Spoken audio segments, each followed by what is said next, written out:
Hello, and welcome to our panel on the sustainable use of space. As you've heard, this is the last panel, or as I'm sure you know, the last panel of the Conference of Paris. But to my mind, it's by far and away the most important because it is about our future, not just our future in space, but also here on Earth.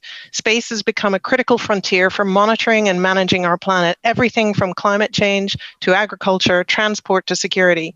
It will be the lifeline for communications in rural areas, the research lab for new products and materials, and possibly one day the Earth's carbon-free power station transmitting solar power back to billions of people 24 hours a day, 7 days a week. The space economy is booming and we're in a new space age. More than half of the 5,000 active satellites orbiting the planet have been launched in the last 2 years. Over the next 10 years, Northern Sky Research expects 24,700 satellites to be ordered and launched, the vast majority into lower Earth orbit, thanks to falling launch costs and cheaper satellites. Space has been wrenched from the control of governments and institutions and is now open to the private sector, generating remarkable innovation and new business opportunities. But this new revolution is also presenting us with a challenge. How do we avoid doing to space what we've done to our own planet? How can we start with a sustainable approach to space? And Russia's recent anti-satellite test was a stark reminder of what's at stake.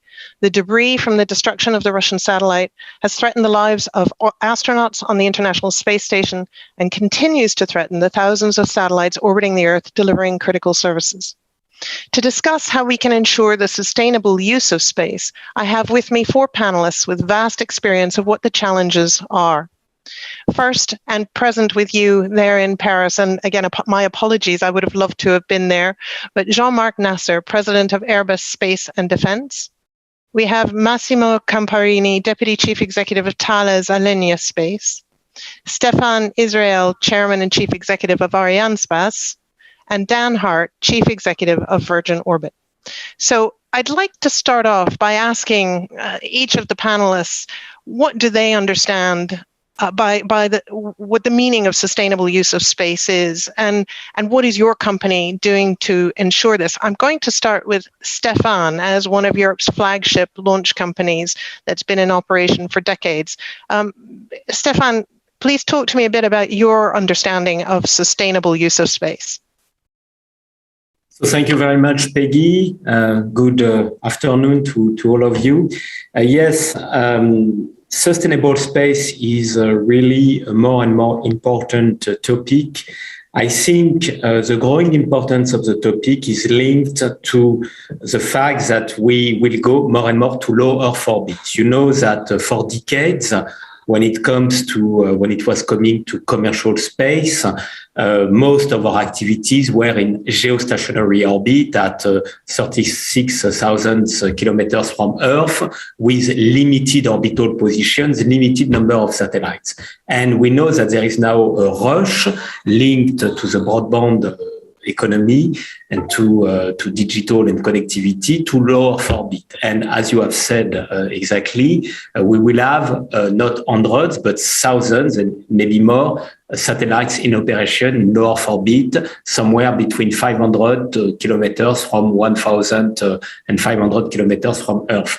And it is really a collective responsibility of all space stakeholders, the launchers, the satellite manufacturers, and the operators, to make sure that by deploying our activities, which are of benefit for people living on Earth, and this is why we need to go to low Earth orbit, because it will deliver connectivity, it will deliver ways to improve life on Earth, we make sure that space remains open and sustainable. So we need to avoid collision. We need to have space traffic management. We need to have space situational awareness. And we need the satellites, when they have finished their life, to be deorbited in a proper way and to disintegrate before going to Earth. When it comes to us as a launch service provider, what I can say is that we have in France a very strict law, which is the French Space Operation Law, Loi sur les opérations spatiales. And thanks to this law, which will be fully enforced for Ariane 6, we will have to deorbit the upper stage of the rocket. The upper stage of the rocket is not yet deorbited. It will be the case with Ariane 6 because we will have a re-initable upper stage, and it means that we will not leave behind us the upper stage of the rocket. So we will pay our tribute to a clean space, but what is sure is that the whole ecosystem must get organized to make sure that we have a long-lasting usage of low Earth orbit. And when we see that some players want to deploy 10,000 or even more satellites, we can be worried because there could be a de facto situation where one single player, not to name it SpaceX, will be at the source of the 90% of the risk of collision, 90%, and maybe with a willingness to monopolize this low Earth orbit, which should remain open to many projects.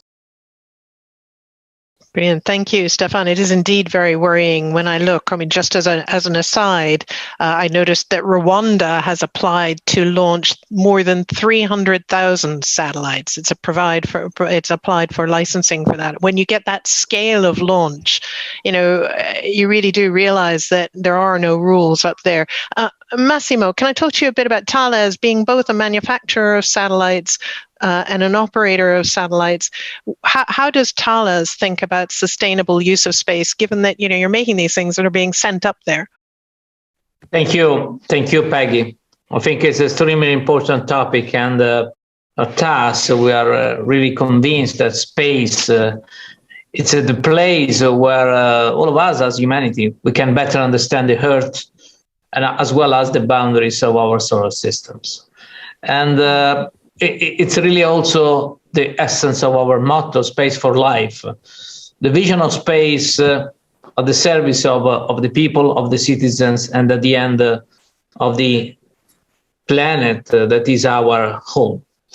And also in the present days, I mean, we still have, in the middle of this pandemic situation, the sense of urgency is very important. Sense of urgency, how space can contribute for the climate change, to understand the effectiveness of the remedies, the environmental protection, as well as social responsibility.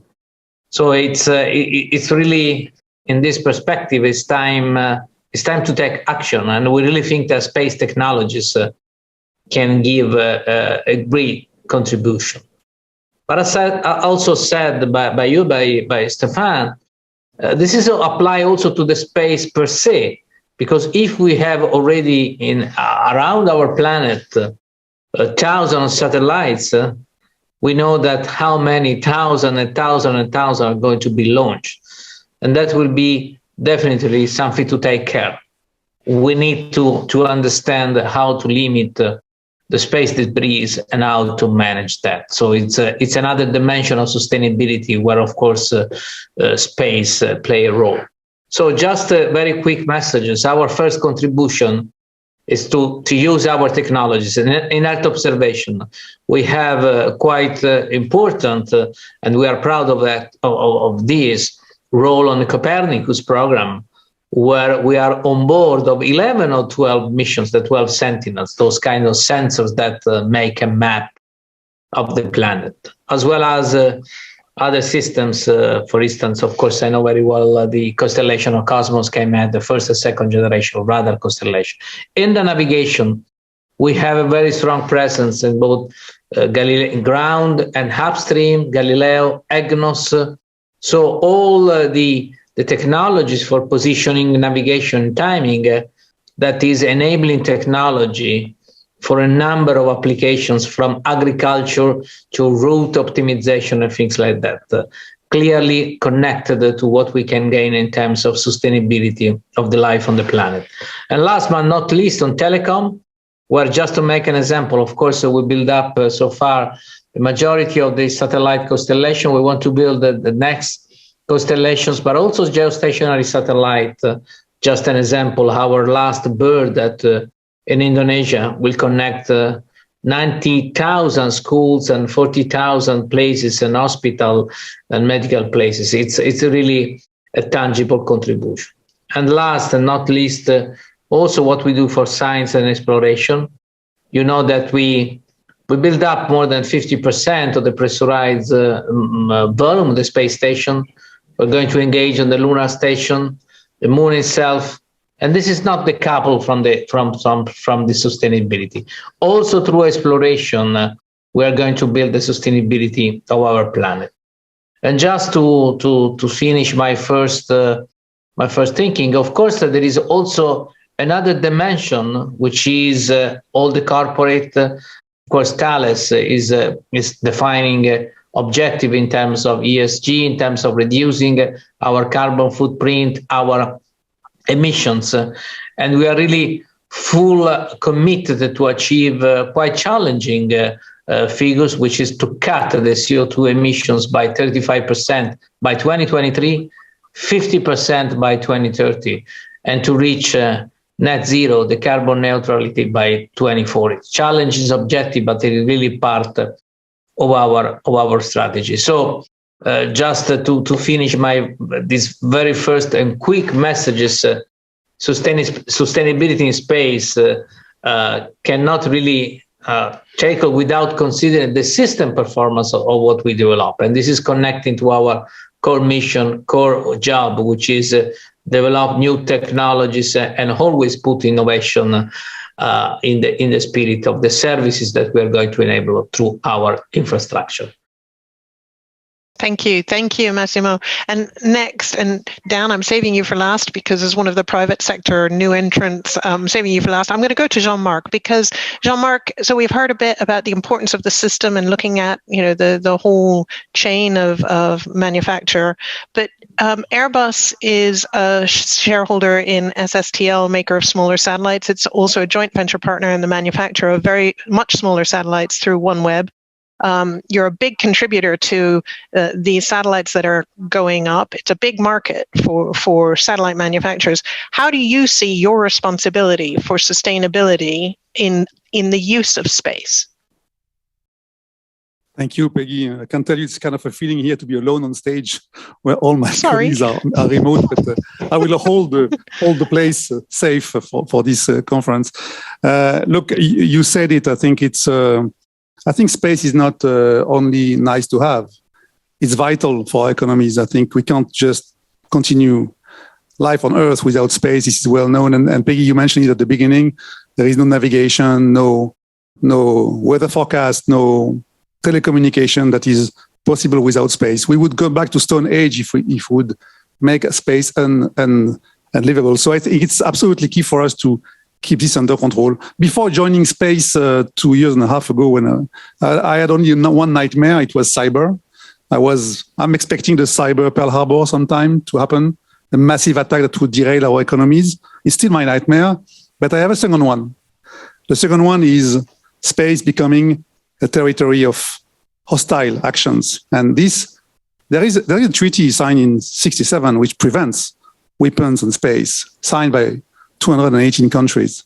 That was 1967. At this time, space was still a dream. Now it's not a dream, it's reality. Are we respecting this treaty?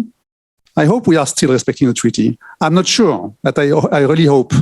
What has happened recently with this destruction of this satellite by Russia, endangering our astronauts on the space station, is a sign that space is becoming progressively a territory of hostile act. This cannot happen. I must be extremely clear. This cannot happen. Space, there is no two spaces. There is one space. Space has no borders. If you do something bad in space, it impacts the entire orbit. The planet is at risk. If there is a massive destruction of a satellite in a low Earth orbit, this low Earth orbit will be declared unusable for 100 years, which means no business. I must be clear, no business for launchers, no business for satellites, and no operations. So that's a responsibility we all have to face. And yes, Stefan mentioned the the space law in France, which is into force. But what does it make sense to have a law in France when space is a global economy and a global asset that we have to protect? So it's something that has to be followed by all countries. So I think when it comes to sustaining space in the future, there are many things that can be done. First, it must be a concern for all countries. And where I'm a bit optimistic, only a bit, is that it would impact all of us so badly that I think nobody has interest to make space unusable. That's what I think. But this doesn't prevent terrorist acts. So terrorist acts in space are today still very difficult to do because the barrier to entry is high. It's not easy to do something bad in space. But who can say it will not happen? It might happen. So we need to make sure it's not going to happen. So for this, we have to design things properly. For us at Airbus, we have built satellites for 40 years. We continue to be involved in the most complex ones in the future. As we said, we are developing the OneWeb constellation, which bears responsibility with us, and we are taking care. First, doing eco-design of our satellites. Our satellites are designed to be deorbited at the end of their lifetime, and we have just proven it last week. We deorbited an old METOP satellite, a meteor satellite with EUMETSAT, successfully. We did that. It cost money to embark on board a satellite, what is needed to deorbit it. But it's a responsibility we do. We also have created the Airbus Robotic Telescope, which is a test bed for automatic tracking and surveillance of satellite and debris. We do that. It costs money because we think it's our responsibility.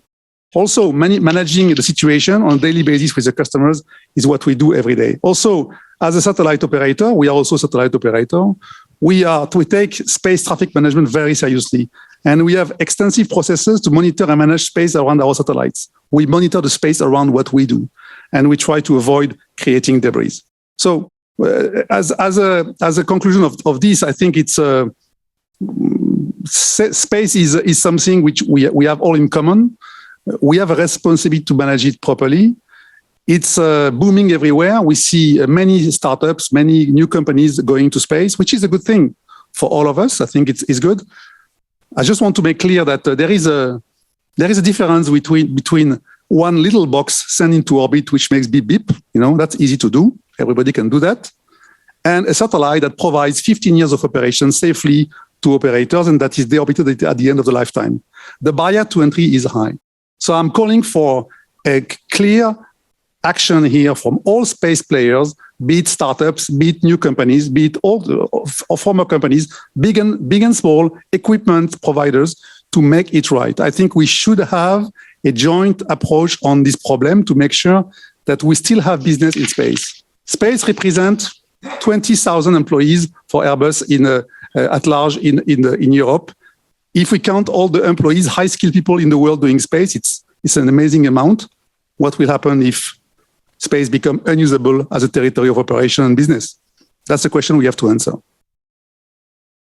And it's a very, very pressing issue. Now, Dan, I'm coming to you as one of the newer entrants into space. I know that Virgin has been involved in space for quite some time, but it is, one of the first private sector actors. And Virgin, not just Virgin Orbit, but Virgin Galactic, sending tourists up into space. It all feels to me like private companies are taking a lot of the blame for this. Do you think that's fair? And just talk to me a bit about how you feel about, as one of the newer people, what do you think needs to change? Well, I think the private sector is and will be at the core of sustainability in space. Space is an incredible asset to this Earth, and you see the growth and transformation going on in orbit. That is changing, that has changed the way we live. A lot of people don't realize how much they use space. And the thirst for data, the thirst for information, the need for information about our planet, about what's going on our planet and how we're living, how we're affecting it, and how we connect across it is, at this point, it almost seems endless. And there's a lot of room for us to grow and improve the way we live on Earth by the way we use space. Now, we think of space sustainability kind of as an end-to-end issue. At Virgin Orbit, we stood up the company 4 years ago And this year we debuted the Launcher One system, which is a new way to get to space. It's a rocket that actually operates under the wing of an aircraft, drops from the aircraft, a 747, and the liquid rocket then climbs to orbit. It's a new way to get to space. It's not only a new system, but a new kind of system. And we think of space flight starting with how you affect Earth as you leave Earth. And so if you look at traditional launch, traditionally launchers actually fly from wildlife preserves. And that is because they need to be away from populated areas because the enormous amount of energy they put out as they leave the planet. There's lots of incredible photography of the technology and this enormous power leaving this beautiful nature. If you look at it through the lens of 2021, you really realize that there's an enormous amount of soot and smoke and an incredible acoustic energy that affects the wildlife and the surrounding area. We took a different approach. So we reuse a 747, we reuse a runway, and we take off like any airplane. And we put out 90% less soot and smoke in the area and 94% less acoustic energy. That's number one. Number two, is how do you fly and how do you reduce carbon as you go? We are looking at, and I'm sure we'll be moving to sustainable fuel for our airplane, and we are looking at potentially using sustainable fuel for the rocket. And so I think that's another responsible thing to do that we can do to reduce our footprint, our carbon footprint. And then, as the other speakers have mentioned, what we do in orbit is critical. So number one is the technologies. I think it's been mentioned we can deorbit stages so that they don't stay in orbit. There's also technologies like tethers and sails that can use the space environment itself and be very innovative ways to make sure that whatever we put in space when we want it to can come down quickly. And so we're putting energy into developing systems or making use of systems like that. And then, as it's been touched on, there's a huge amount of work that we need to do as the private sector in hand with government, I think, globally, to establish norms of behavior in space. The aircraft industry history is a good model of, the development of how you fly and how you provide airspace and enough room for other players and make sure that you don't create dangerous situations, and the sensor technology and communication technology that's needed so that items that are flying fast in low Earth orbit or medium orbit or wherever fly safely. So there's space traffic management needs to be fielded so that we don't have accidents in space. And I think that's a global problem. Some of the other speakers mentioned some of the incredible spacecraft that are being made to help understand situational awareness in space. That's heavily needed, but an infrastructure layer. And then beyond that there will be a need for debris removal. And we're partnered with Astroscale and other innovative players who are looking at how we can, if a satellite fails and it can't deorbit, how do we get it down? And there are ways to do it. And so innovation, technology is working on that. We have a system, for instance, where we can place a very small satellite into a very specific orbit. So we could grab onto a larger satellite and pull it down from orbit if we need to and clear the space.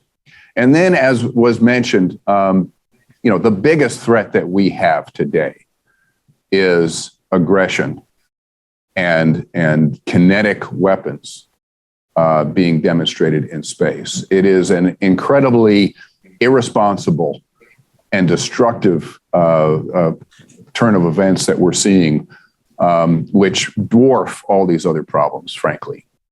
And so we need to come up with a way to deter and to come up with agreements that stick to where kinetic weapons are never, ever used again in space, because as it was just mentioned, you destroy the environment for 100 years or more when you do that. Thank you, Dan. I mean, kinetic weapons, absolutely. I can't imagine anyone would disagree with this. What happened very recently, and it's not the first time, the United States, China, India, all have used kinetic weapons and done kinetic weapon tests, and somehow it's not understood just how damaging this is. And a lot of people say that, we won't actually get any international agreement until we have a catastrophe in space. I mean, 2 weeks ago, that was pretty darn close to a catastrophe. But how tragic that is the thinking in the industry when we can see what climate change has done here on Earth and the pressures that companies are under. And yet we're still allowing applications. Individual nation states are passing applications for hundreds of thousands of satellites without any consultation internationally, without any thought to what we're putting up there. As I said, Rwanda, 300,000. And so part of me is wondering, if you look at Elon Musk and SpaceX and Starlink and the pace at which he's launching, is it almost too late? Is it almost too late to really try to regulate what should be happening? Because by the time we get international agreement, Elon Musk will have his 12,000 satellites up there, Telesat, Jeff Bezos with his Kuiper constellation, and Chinese with however many. Dan, I'm going to start with you first. Again, I'm going to come back to you and say, is it your feeling that it's too late? Should we slow the pace of launch to force almost international agreement on some kind of regulation for what we're throwing up there and at what rate? Well, first of all, I'm an optimist, especially when it comes to space. And so, no, it is certainly not too late. Space is big. If you think about how many automobiles and how many aircraft there are around Earth that are traveling, and they don't bump into each other and they all operate, space is bigger. Now objects move faster in space. And so technology is going to need to evolve and need to be provided so that, that we monitor what's going on. And honestly, that spacecraft can even autonomously take care of themselves.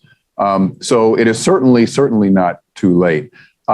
But, we have a little bit of the Wild West, as you point out, going on in space. And so I do think it is timely for us to reevaluate. And I think probably the UN is currently the right organization to really start to coordinate more strongly what we're doing. I mean, the ITU has been a success story in my mind in how we can collaborate and coordinate and regulate space and space orbits. I think there's probably more steps to be taken along those lines because, as was mentioned, space is a global asset. So I do think there's work to do. But no, it's not too late. Okay, well then, if it's not too late, Stefan, I'd like to ask you, what do you think we need? Do we need some kind of central international regulatory authority to hold all players accountable? And the second thing I'd like your opinion on is, given that we're seeing that most of the rapid launches are coming out of the United States, is the FCC basically turning a bit of a blind eye in order to get as much as they can up there in terms of, say, Elon Musk, and then afterwards we'll worry about the rules? Do you think there's a bit of national interest going on in terms of the race to space? So international regulatory authority, and then whether the FCC is being a little bit too generous. Well, regarding international regulatory, it's definitely a must. You know that there has been a G7 declaration after the last summit of the G7 calling for more regulation. So I am sure that the topic will become more and more a priority. As mentioned by Dan, regarding the frequency, we have the ITU in Geneva.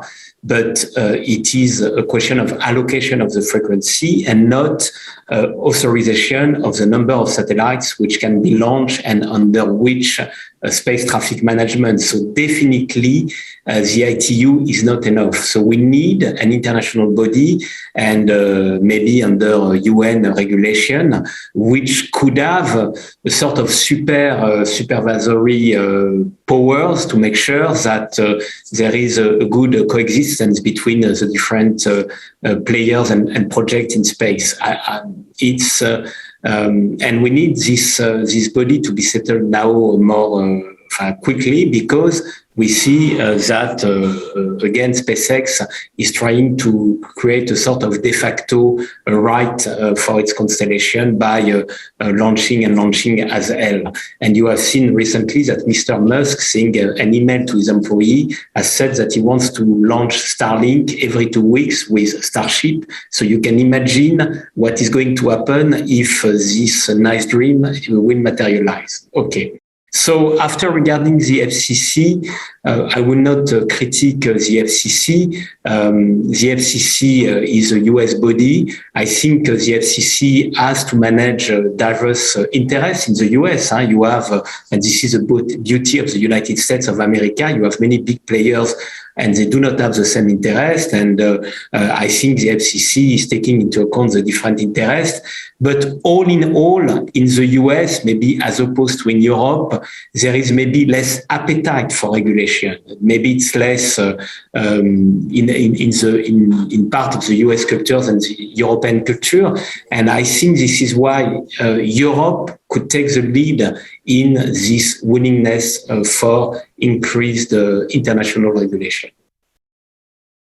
Thank you. I'd like to turn to Jean-Marc here and just say, I mean, you've obviously got your factory in the United States. You're very active here in Europe, but your view of, can we ever overcome the national interests, which, let's face it, have delayed any attempt at regulating this new rush to low Earth orbit?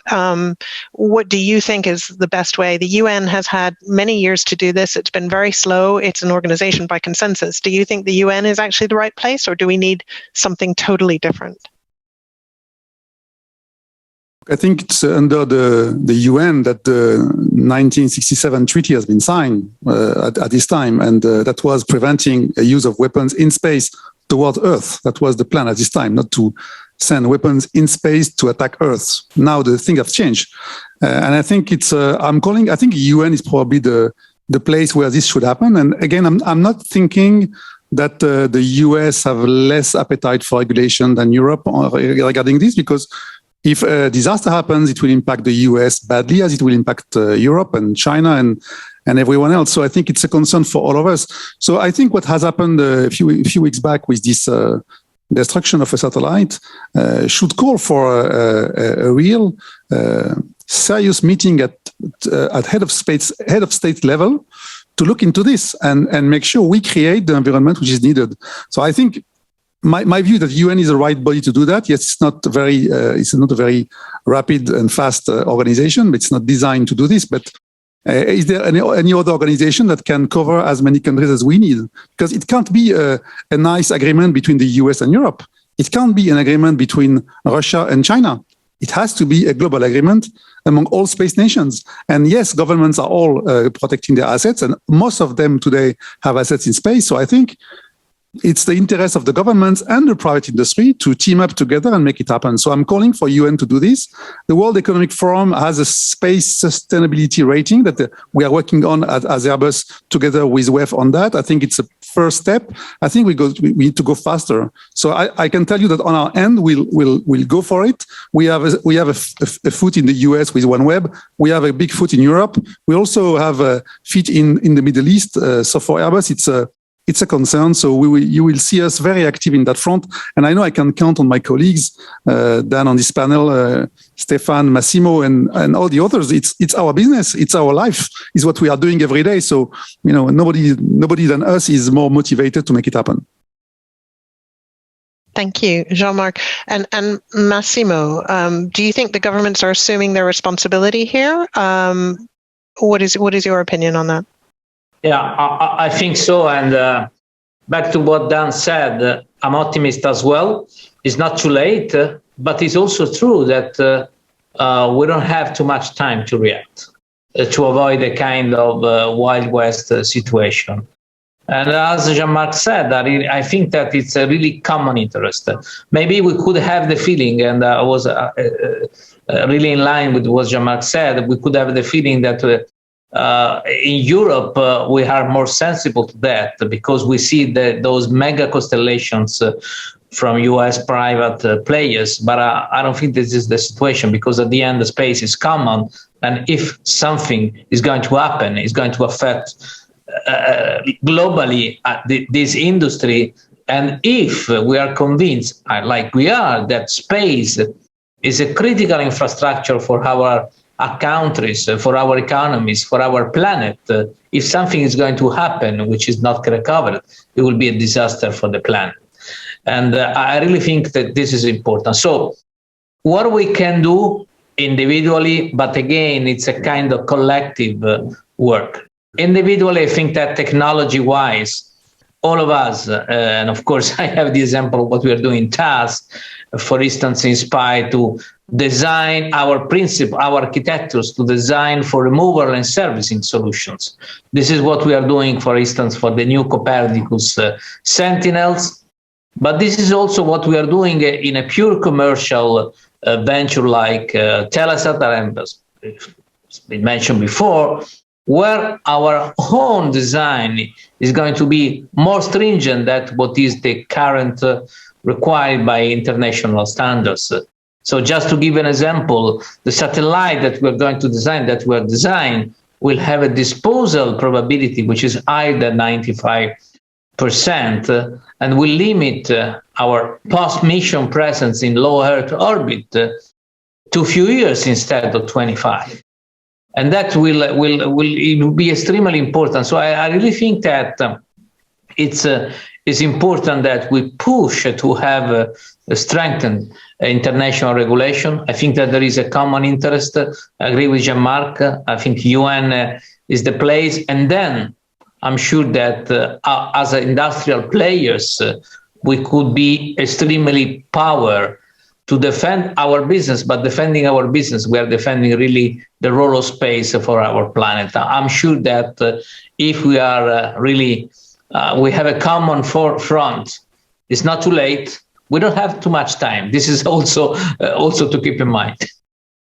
Absolutely. And for those who aren't aware, now correct me, you guys, if I get the number wrong, I meant to double check, but there's something like 28,000 trackable pieces of debris in orbit, but then potentially hundreds of thousands, if not millions more, that we can't track. And that, spinning around the Earth at a rate of 25,000 miles an hour, even something the size of a fingernail, can do significant damage. And I think a few years back, it actually cracked the window of the space station. So for anyone who's not totally familiar with this, do understand this is a very pressing issue, the question of debris in space. So I just want to then just ask, you mentioned a bit about satellites, Massimo, not staying up there that long. One of the big questions I have is, there's a lot we don't know about the impact of such volumes of spacecraft that we're all expecting just to fall into the atmosphere and be burned up.